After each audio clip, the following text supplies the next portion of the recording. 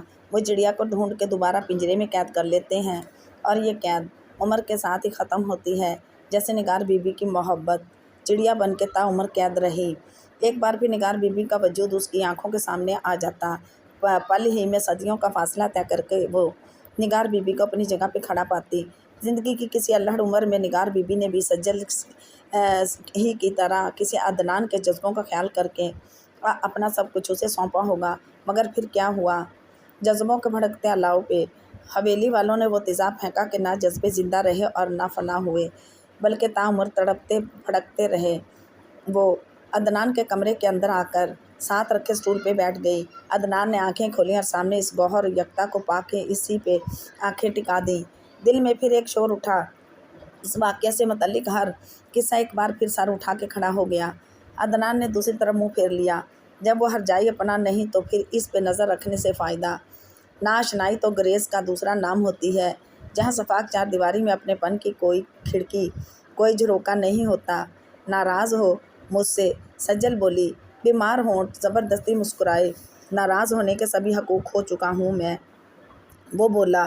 ہونٹ بہت عرصہ چپ رہنے کی وجہ سے بولتے ہوئے دکھے تھے۔ مجھ سے خفگی تھی تو مجھ سے لڑتے، مجھے نقصان پہنچاتے، یوں اس طرح خود کو تکلیف دینے سے کیا حاصل؟ وہ نم آنکھوں سے دیکھے گئی۔ میری تکلیف سے تمہیں تکلیف نہیں ہوئی، میری موت کیا تمہیں موت نہ دے دیتی؟ وہ اس کے چہرے پہ اپنی آنکھیں نکال کے ٹکا کے بولا۔ سوال خاصا کٹھن تھا، وہ کچھ بول ہی نہیں پا رہی تھی۔ اب اچھے بچوں کی طرح ٹھیک ہو جاؤ اور ہفتے کے بعد پیپر کی تیاری کر لو، میرے پیچھے اپنے ایگزام چھوڑنے سے کیا فائدہ؟ سجل نے بات تبدیل کی۔ تم نہیں تو کسی بھی چیز کا کوئی مول نہیں، وہ کہہ رہا تھا۔ مول ہے، کیوں مول نہیں؟ تمہیں اپنی نہیں تو میری خوشی کا خیال تو کرنا چاہیے، اس طرح مجھے اذیت تو نہ پہنچاؤ، زندگی کی ہر سانس میرے لیے تکلیف دہ تو نہ بناؤ۔ عدنان، میں تمہیں اس طرح نہیں دیکھ سکتی، وہ رو کے کہہ رہی تھی۔ میری آنکھوں کو نہ جانے کیا کیا دکھاتی ہو اور مجھ سے کہتی ہو کہ تم مجھے اس طرح دیکھ نہیں سکتی۔ کہاں کا انصاف ہے یہ، کہاں کا منصف ہو تم؟ وہ اداس لہجے میں گویا ہوا۔ اس کی آنکھوں سے آنکھیں ملانا دشوار ہو رہا تھا، کیسا طوفان اٹھ رہا تھا اس کی آنکھوں میں۔ سجل نے آنکھیں جھکا لیں اور گود میں رکھے ہاتھوں کو دیکھنے لگی۔ سجل، میری طرف دیکھو، عدنان نے اسے پکارا۔ اس نے آنکھیں اٹھائیں۔ یہاں آؤ میرے پاس، اس نے بلایا۔ وہ کرسی سے اٹھی اور اس کے پاس آئی۔ میری ایک بات مانو گی؟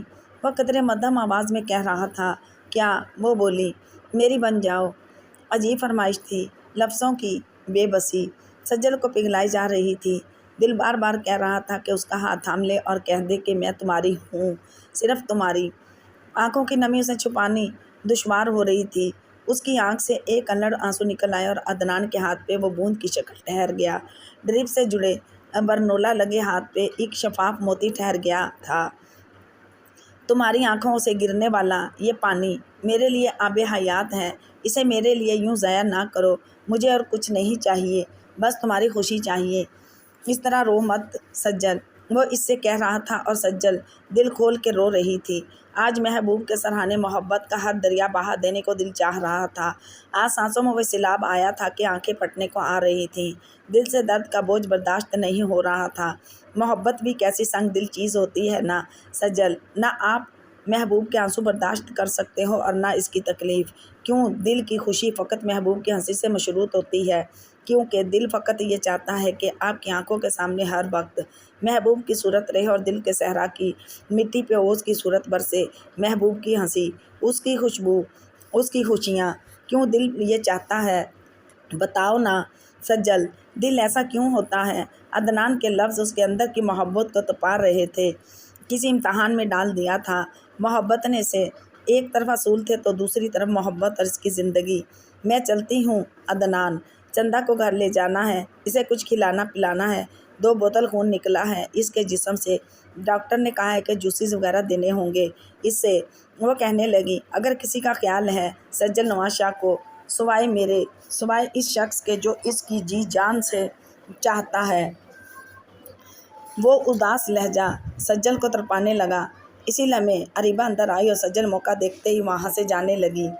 ڈاکٹر ثبت حسن ملک تھک ہار کر اپنی کلینک میں آ گئے تھے۔ کسی کی لیبروسکوپک سرجری انجام دی تھی۔ دماغ کافی تھکاوٹ کا شکار ہو گیا تھا، اور پھر ڈاکٹر ایک مشینی آدمی ہی تو ہوتا ہے۔ کیا دن، کیا رات، کیا صبح، کیا شام، اس کا کام کبھی ختم نہیں ہوتا، ہر وقت ایمرجنسی ڈیوٹی کی نظر ہو جاتا ہے۔ ثبت نے انٹر کام اٹھا کے 1 کپ چائے کا آرڈر دیا۔ اسی دم ڈاکٹر نشاط اندر داخل ہوئی۔ سر، سرجری پیشنٹ کو ICU شفٹ کر دیا ہے، ایک ڈیلیوری کیس ہے، شاید سیزیرین ہو، آپ کو ہی کرنا پڑے، ڈاکٹر نشاط نے کہا۔ ڈاکٹر نشاط، ایسا ہے کہ میں بہت تھک چکا ہوں، سیزیرین ابھی آپ خود ہینڈل کر سکتی ہیں۔ باسط کے دوست کی وجہ سے کل رات سے میں ہاسپٹل میں ہی ہوں، کچھ ریسٹ کرنا چاہتا ہوں، ثبت نے کہا۔ اوکے سر، کیس میں ہینڈل کر لوں گی، آپ فکر نہ کریں اور گھر چلے جائیں، نشاط نے کہا۔ چائے منگوائی ہے، وہ بھی پی کے عدنان کو ذرا دیکھوں گا اور پھر گھر جاؤں گا، وہ بولا۔ عدنان کو میں دیکھ لیتی ہوں سر، ویسے اس کا BP پلس سبھی کچھ نارمل تھا، ٹمپریچر بھی چیک کیا، ڈرپ ابھی تک لگی ہوئی ہے، اسے میرا خیال ہے کل صبح تک ڈسچارج کر دینا چاہیے۔ نشاط نے عدنان کے بارے میں معلومات پہنچائیں۔ ویل دیٹس گڈ، لیکن میں جاتے جاتے اسے ایک بار چیک ضرور کروں گا۔ وہ باسط اور اریبہ کا دوست ہے، اور باسط اور اریبہ دونوں ہی میری زندگی کا بہت ضروری حصہ ہیں۔ ثبت کی کہی اس بات پر نشاط نے اپنے ہونٹ کاٹ لیے۔ اریبہ کا ذکر آتے ہی اس کی سانسوں میں آگ سلگ پڑتی تھی۔ رقابت کا عجیب رشتہ بن گیا تھا اس کے ساتھ۔ اریبہ، اس کی باتیں، اس کا وجود بے وجہ قابل نفرت بن گیا تھا۔ وہ جانے کے لیے مڑی۔ سنیے ڈاکٹر نشاط، ثبت نے پکارا۔ یس سر، باہر اگر اریبہ نظر آ جائے تو اسے ذرا یہاں بھیج دیجیے گا، اپنے دوست کے لیے اس قدر پریشان ہے کہ آرام سکون بھول گئی ہے، میرے ساتھ چائے پی لے گی تو ذرا ریلیکس ہو جائے گی۔ ڈاکٹر سبت کی بات پھر اس کے دل میں نشتر بن کے چبھی۔ دل میں ایک الاؤ بھڑکا۔ وہ بنا کسی بات کا جواب دیے باہر آئی اور پی این کو ڈاکٹر سبت کا پیغام اریبہ تک پہنچانے کا کہا اور اپنی کلینک میں آ کے پھوٹ پھوٹ کے رو پڑی۔ ایک مضبوط وجود کے اندر طوفان برپا کر دیا تھا کسی کی گونگی بہری لاچار محبت نے۔ ایک مضبوط کردار کے اشاروں والی لڑکی ٹوٹ گئی تھی یک طرفہ محبت کے زلزلے سے، اور اس کے بے گناہ آنسو بد دعا بن کے گزر رہے تھے اریبہ اور سبت کی معصوم محبت کے اوپر۔ منال نے شارق گردیزی کے بیڈ روم کے دروازے پر دستک دی تھی۔ یس، اندر سے شارق صاحب کی آواز آئی۔ منال نے دروازہ کھول کے اندر جھانکا۔ ماموں، میں ہوں منال، وہ بولی۔ آ جاؤ منال، کم ان۔ شارق صاحب کی اجازت ملتے ہی وہ اندر آ گئی اور پاس جا کے کھڑی ہو گئی۔ اپنے ماموں کے گلے نہیں لگو گی؟ شارق صاحب نے چشمہ اتار کر ٹیبل پہ رکھا اور پیار سے اس کی طرف دیکھ کر مسکرائے۔ وہ جو جھجکتی ہوئی آئی تھی، ان کی مسکراہٹ دیکھ کر نارمل ہو گئی اور آگے بڑھ کر ماموں کے گلے سے لگ گئی۔ ماں کی مہک آیا کرتی تھی منال کو ماموں سے۔ کتنا مس کیا ہم نے تمہیں، اپنے بچوں کی بھی اتنی یاد نہیں آتی جتنی تمہاری آتی ہے، وہ بولے۔ اپنے بچے تو پھر اپنے ہوتے ہیں، انہیں زبردستی یاد کرنے کی ضرورت کہاں پیش آتی ہے ماموں، وہ افسردگی سے بولی۔ سلی گرل، الٹی سیدھی باتیں مت سوچا کرو۔ سنوفشا اور اس کے مما نے تمہارے لیے کچھ چیزیں بھجوائی ہیں، اس بیگ میں ہیں، امید ہے تمہیں پسند آئیں گی تمام چیزیں۔ انہوں نے منال کی توجہ سبز لیدر کے چھوٹے سے بیگ کی طرف دلوائی۔ وہ مسکرائی۔ سنوفی اور آنٹی ٹھیک تھے ماموں؟ اس نے پوچھا۔ بالکل ٹھیک تھے، بس سنوفی تھوڑی سی ضد ہو گئی ہے، بڑی ہو رہی ہے نا اس لیے، شارق صاحب بولے۔ کیا ضد کر لی ہے سنوفی نے؟ منال نے پوچھا۔ کوئی خاص نہیں، اپنی ممی کی طرح ماڈلنگ کرنا چاہتی ہے۔ گو کہ اس کی ماں نے مسلمان ہونے کے بعد ماڈلنگ سے کنارہ کشی اختیار کر لی تھی، مگر اس کی پرانی تصویریں، ویڈیوز، انٹرویوز سنوفی کو بہت انٹریکٹ کرتے ہیں۔ اس کے کالج نے کوئی کیٹ واک شو آرگنائز کیا ہے اور سنوفی بطور ماڈل کام کرنا چاہتی ہے، جبکہ میں ایسا نہیں چاہتا، لیکن وہ ضد پہ اڑی ہے۔ شارق گردیزی نے منال کو تفصیل سے آگاہ کیا۔ اوہو ماموں، سنوفی بہت اچھی ہے، مجھے یقین ہے کہ وہ ایسا نہیں کرے گی۔ منال نے ماموں کو خوش کرنا چاہا۔ بہرحال یہ چیزیں لے لو، ایک گفٹ دانیال کے لیے بھی ہے، اسے دے دینا۔ اور ماموں، شیبی اور اس کا کتا ڈفلی کیسا ہے؟ منال نے کہا۔ دونوں ٹھیک ہیں، مختصر جواب آیا۔ اور سنوفی کی بلی ساشا؟ پھر بولی۔ فائن۔ اور ماموں؟ منال، شارق صاحب نے اس کی بات کاٹی۔ جی ماموں۔ وہ شرمندہ ہوئی، فضول چیزوں کے متعلق پوچھے جا رہی تھی۔ ہم بہت مختصر وزٹ پر پاکستان آئے ہیں، ہفتے بعد ہماری واپسی ہے۔ اہم میٹنگ تھی، اور اس سے بھی اہم تم ہو منال، کیا تم دانیال سے مطمئن ہو؟ عجیب سوال تھا۔ وہ خاموش رہی۔ کہنے کا مطلب یہ ہے ڈیئر کہ دانیال اپنا گھر چھوڑ کر کراچی اس طرح کسی جاب کے لیے نہیں آیا تھا، وہ ایکٹنگ کرنا چاہتا ہے، ٹی وی پہ قسمت آزمائی کے لیے یہاں آیا تھا، چاہے ہم اسے جتنا بھی پے کریں وہ زیادہ دیر یہاں نہیں ٹھہر سکتا۔ اگر تم اس سے مطمئن ہو تو وہ بھی پے کریں، وہ زیادہ یہاں نہیں ٹھہر سکتا، اور اگر نہیں تو پھر اسے فارغ کرتے ہیں، شارق صاحب نے سنجیدگی سے کہا۔ منال کے دل کے اندر زور سے کچھ ٹوٹا۔ تو تم جانے کے لیے میری زندگی میں آئے تھے؟ دل نے زور سے کہا۔ میں جواب کا منتظر ہوں منال، شارق صاحب بولے۔ میرے پاس کوئی جواب نہیں، اس پہ ضبط کرنا مشکل تھا۔ اوکے، تم اچھی طرح سوچ لو، حالات و واقعات کا جائزہ لو اور پھر جواب دینا۔ And be a good girl, you can go now, Shariq صاحب نے کہا اور وہ جانے لگی۔ منال، انہوں نے پکارا۔ وہ مڑی۔ اپنے گفٹس لے جاؤ، انہوں نے بیگ کی طرف اشارہ کیا۔ وہ بے دلی سے بیگ اٹھا کر کمرے سے باہر چلی گئی۔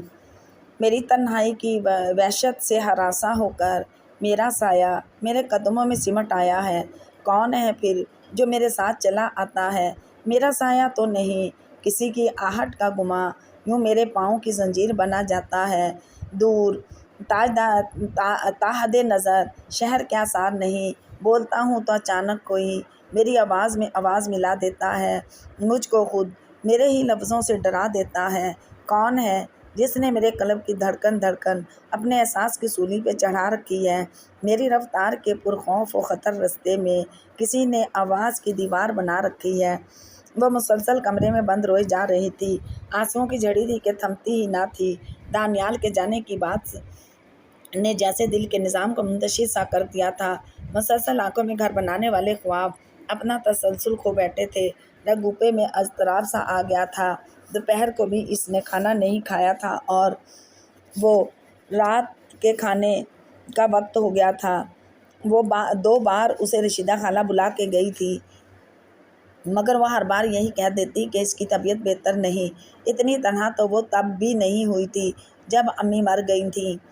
وہ سوچتی رہی، فقط کسی کے چلے جانے کے احساس نے دل کی حالت دگوں کر دی تھی۔ چلے جانا، بچھڑ جانا، تا عمر صورت دیکھنے کو ترستے رہنا، کیا اس لیے کوئی اس کی زندگی میں آتا ہے؟ بنجر دل کی زمین پہ پیار کی بارش برسا کر پھول اگاتا ہے اور پھر عمر بھر کے لیے ان پھولوں کو مرجھا جانے کے لیے چھوڑ جاتا ہے۔ کیوں کر تم نہ آتے، مجھے مرنے دیتے؟ 1 بار، 2 بار، 6 بار، کتنی بار ماموں مجھے بچاتے۔ آخر کار وہ بھی تھک جاتے، مجھے مرنے کے لیے آزاد کر دیتے، میں مر جاتی، میری راہ سے تمہاری گزر ہی نہ ہوتا۔ مگر اب تو میں مر بھی نہ پاؤں گی، اب تو تم نے میری موت بھی مجھ پہ مشکل کر دی ہے، مجھے موت سے خوف آنے لگا ہے۔ وہ بند کمرے کی تنہائی میں بلک رہی تھی۔ دروازے پہ دستک ہوئی۔ وہ دستک دینے کے انداز سے سمجھ گئی کہ کون ہوگا، لہٰذا خاموش رہی۔ لیکن دانیال نے اجازت کی ضرورت محسوس نہیں کی تھی اور اندر آ گیا۔ اس کے ہاتھ میں کھانے کی ٹرے تھی۔ اندھیرے کمرے میں لیمپ کی روشنی میں سے منال نظر آئی، سیاہ لباس، بکھرے بال، روئی آنکھیں اور بکھرا سب کچھ۔ وہ بیڈ کی دوسری طرف سے آیا اور صوفے پہ براجمان ہو گیا۔ کھانا اس نے بیڈ پہ منال کے سامنے رکھ دیا۔ آج کس پہ ناراضگی ہے؟ کھانا کیوں نہیں کھایا؟ وہ بڑی اپنائیت سے پوچھ رہا تھا۔ اس کا یہ انداز پھر منال کو رلا گیا۔ سنہری روشنی میں وہ روئی سی صورت اور چمکتے آنسو کتنے پیارے لگ رہے تھے۔ وہ پل بھر سے اسے دیکھتا رہا۔ چلیں اپنے آنسو خشک کریں اور کھانا کھائیں۔ وہ بولا، نہیں کھاؤں گی، مر جاؤں گی مگر نہیں کھاؤں گی، تمہاری بلا سے میں جیوں، مروں یا جہنم میں جاؤں۔ وہ روانسی ہوئی، تو ناراضگی مجھ سے ہے، کیا خطا ہوئی مجھ سے؟ وہ اس کی آنکھوں میں دیکھنے لگا اور منال نے بھی پل بھر اس کی آنکھوں میں جھانکا۔ صحیح شوق پالا ہے تم نے اداکاری کا، بہت بڑے اداکار ہو تم، بہت ہی بڑے۔ زندگی کو ایسے برتتے ہو کہ پتہ ہی نہیں لگتا کہ تم اداکاری کر رہے ہو یا سچ کہہ رہے ہو۔ رشتے ناتے یوں بناتے ہو کہ لوگ دھوکہ کھا جاتے ہیں، تمہارے بہروپ کو سچ مان لیتے ہیں۔ وہ اداس لہجے میں بولی، منال بی بی، مجھے نہیں پتا آپ کس بارے میں بات کر رہی ہیں، اور اگر آپ مجھ سے ناراض ہیں تو کیوں ہیں؟ وہ واقعی نہیں سمجھ پا رہا تھا۔ تمہیں اگر جانا ہی ہے تو کیوں آئے تھے یہاں؟ میری زندگی میں ایک اور صدمے کا اضافہ کرنے کی کیا ضرورت تھی؟ تمہیں کمی نہیں تھی صدمے دینے والوں کی؟ جی لیتی میں تمہارے بغیر، جیتی نہیں تو مر جاتی، دفن ہو جاتی، منو مٹی تلے خاک میں مل جاتا میرے جسم کا ہر عضو۔ جینے کی آرزو نہیں تھی مجھ میں دانی، تم نے آرزو جگائی ہے جینے کی، اب تو مجھ میں مرنے کا حوصلہ بھی نہیں ہے، میں کیسے جی پاؤں گی تمہارے بغیر؟ وہ رو کے کہہ رہی تھی، آنسو اس کے رخساروں پر پھسل رہے تھے۔ میں کہیں نہیں جا رہا منال بی بی، کس نے کہہ دیا آپ کو سے؟ وہ مسکرایا، گراں گزر رہے تھے دل پہ آنسو اس کے یہ آنسو۔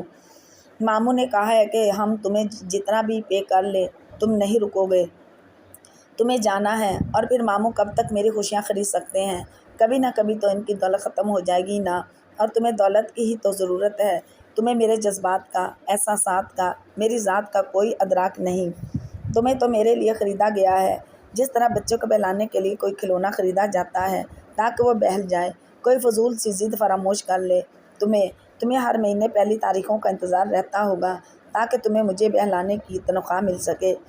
وہ جلے دل سے کہہ رہی تھی اور وہ خاموشی سے سن رہا تھا۔ وہ جب چپ ہوئی تو دانیال نے کچھ بولنے کی صحیح کی۔ آپ کو پتہ ہے آپ کی باتیں مجھے کتنا دکھ پہنچا رہی ہیں منال بی بی، آپ نے ٹھیک سنا ہے، میں کراچی اداکاری کے شوق میں ہی آیا تھا۔ کسی دوست نے کہا تھا کہ میں کراچی چلا جاؤں، کئی سارے چینل ہیں مجھے ضرور کہیں نہ کہیں موقع ملے گا۔ میڈیا میں شہرت بھی ہے، عزت بھی، اور ڈھیر روپیہ۔ فقط 1 منٹ کا ایڈورٹائز کرو تو لاکھوں روپے ملتے ہیں۔ جب میں ساہیوال میں اپنے گھر میں اماں کو 10 روپے کی سبزی منگوا کر ہانڈی پکاتے دیکھتا تھا تو لاکھوں روپوں کے کڑکڑاتے نوٹ میرے ذہن میں جاگتے تھے۔ میری انہی تصورات نے میری خواہش کو تقویت بخشی۔ میرا دوست نیازی شہر پڑھنا چاہتا تھا۔ FSC کے بعد اس کا انجینئرنگ کالج میں داخلہ نہیں ہوا۔ وقت گزاری کے لیے اس نے BA کے پیپر دے ڈالے، لیکن انجینئر بننے کی خواہش ختم نہیں ہوئی۔ بس اسی کو ساتھ لے کر فقط 6,000 روپے کے ساتھ میں چند ماہ قبل کراچی آ گیا۔ پہلے تو بڑی مشکل ہوئی، کئی دن بھوکا بھی رہنا پڑا، اور پھر مولوی منظور نے اپنی دکان میں مجھے کام دے دیا اور گھر میں پناہ دے دی۔ اس دن نیازی کو دکان پہ بٹھا کے میں کسی نوکری کے حصول کے لیے شہر میں پھر رہا تھا کہ شارق صاحب کی گاڑی سے ٹکرا گیا، اور پھر شارق صاحب نے خود ہی مجھے آپ کی دیکھ بھال کے لیے رکھ لیا۔ وہ کہتے کہتے رک گیا۔ یقین کریں منال بی بی، میں مولوی منظور کی دکان پہ 1500 اور ایک چھت کے عوض رہ لیتا، خوش تھا۔ مجھے آپ کے ماموں کے پیسوں کی ضرورت نہیں تھی، مگر اس دن میں نے جب آپ کو ہاسپٹل میں دیکھا اور شارق صاحب سے آپ کے بارے میں مختصر سنا تو فوراً تیار ہو گیا۔ حالانکہ میرے پاس کوئی تجربہ نہ تھا اور نہ ہی میں کوئی اتنا قابل بھروسہ تھا، لیکن پتہ نہیں شارق صاحب نے مجھ میں کیا دیکھا اور مجھے آپ کے پاس چھوڑ دیا۔ یقین کریں منال بی بی، میں زر خرید کرتی نہیں، میں تو مزدور کا بیٹا ہوں۔ پسینہ بہا کے نوالا کھانا میرے لیے بہت اطمینان کا باعث ہے۔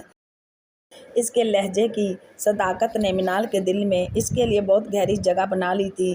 مجھے چھوڑ کے چلے جاؤ گے تم؟ اس کی سوئی ابھی تک وہیں اٹکی تھی۔ میں نے ایسا کب کہا؟ وہ مسکرایا۔ لیکن تمہاری ایکٹنگ، وہ پھر بولی۔ وہ اپنی جگہ پہ، شرط آپ کو نہ چھوڑنے کی ہے یا ایکٹنگ چھوڑنے کی، لیکن کیمرے کی فلیش لائٹس، لڑکیوں کے انبار، آٹوگراف اور فوٹو کھنچوانے کے لیے لگا ہوا رش تمہیں میری یاد کہاں دلائے گا؟ وہ آنسو صاف کر کے کہہ رہی تھی۔ کیمرے کی فلیش لائٹس، آٹوگراف اور فوٹوگراف کے لیے لگے لڑکیوں کے انبار میں بھی مجھے ایک لڑکی کی آنسو بہاتی آنکھیں کبھی نہیں بھولیں گی، کیونکہ وہ لڑکی بہت اسپیشل لڑکی ہے۔ یعنی وہ بہت مان سے کہہ رہا تھا۔ سچ کہہ رہے ہو؟ وہ بسوری۔ اپنے سر کی قسم۔ وہ اپنے سر پہ ہاتھ رکھ کے بولا۔ وہ ٹیشو پیپر اٹھا کے اپنی ناک اور آنکھیں صاف کرنے لگی۔ چلیں اب کھانا کھا لیں، ٹھنڈی ٹھنڈی بریانی مجھے بہت پسند ہے۔ وہ ذرا آگے کھانے کی طرف سرکا۔ تم نے کھانا نہیں کھایا؟ وہ حیران ہوئی۔ کیا کروں منال بی بی، آپ کی ڈانٹ کے بغیر کھایا ہی نہیں جاتا کھانا، 2 مہینے سے عادت ہو گئی ہے نا۔ اور وہ منہ بسور کے کھانے کے پاس آئی۔ اب اچانک بہت بھوک محسوس ہو رہی تھی اسے۔ نہ جانے کیا جادو تھا اس ساحر لڑکے کی صداقت بھری باتوں میں، تمام دکھ مٹتے محسوس ہوتے تھے۔ پڑوس کی بچیاں اقصیٰ اور ماریہ انبساط کے پاس بیٹھی باتیں کر رہی تھیں۔ باجی آپ نے کرکٹ کھیلنا چھوڑ دیا ہے؟ ماریہ نے پوچھا۔ نہیں تو بس وہ جو ٹیم تھی نا، سنی اور گڈو وغیرہ کی، وہ لوگ بہت چیٹنگ کرتے تھے، خواہ مخواہ آؤٹ کر دیتے تھے، اس لیے میں نے ان کے ساتھ دوستی ہی توڑ دی۔ وہ بولی۔ لیکن باجی آپ تو ہمیشہ انہیں ہرا دیتی تھیں، اقصیٰ نے کہا۔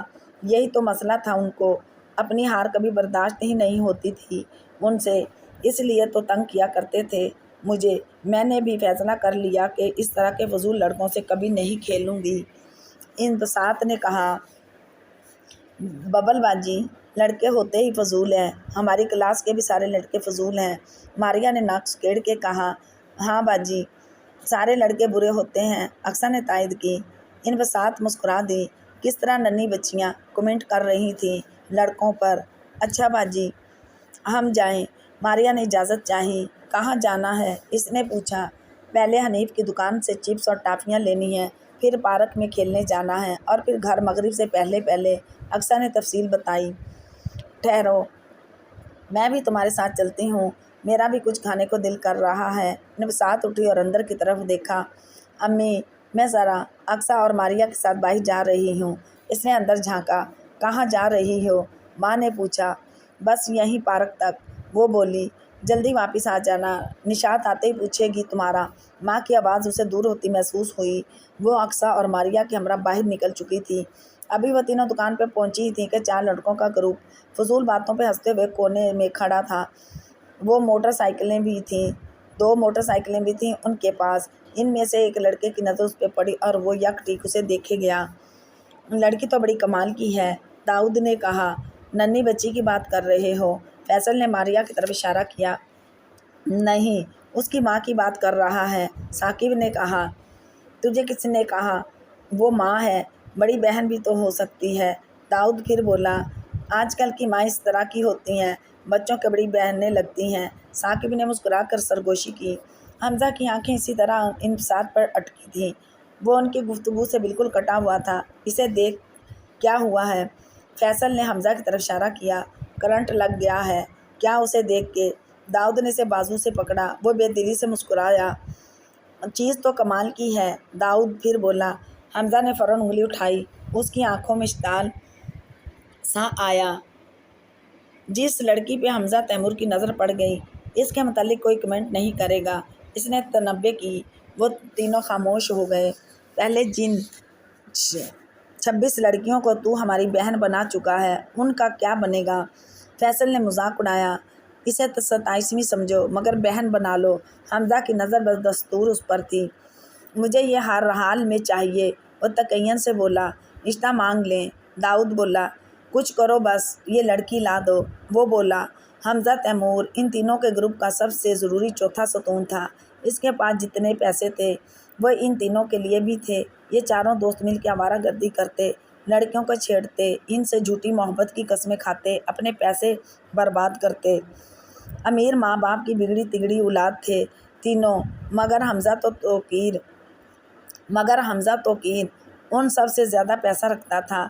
والد امریکہ میں رہتا تھا، کبھی کبھی آیا کرتا تھا۔ یہاں کا بنگلہ، بینک بیلنس، سبھی کچھ اس اکلوتے کا تھا۔ انبساط اقصیٰ اور ماریا کے ہمراہ ان کے آگے سے گزر گئی اور حمزہ توقیر دیر تک اسے دیکھتا رہا۔ اب تو یا یہ لڑکی ہوگی یا پھر کچھ نہیں ہوگا، وہ مضبوط لہجے میں بولا۔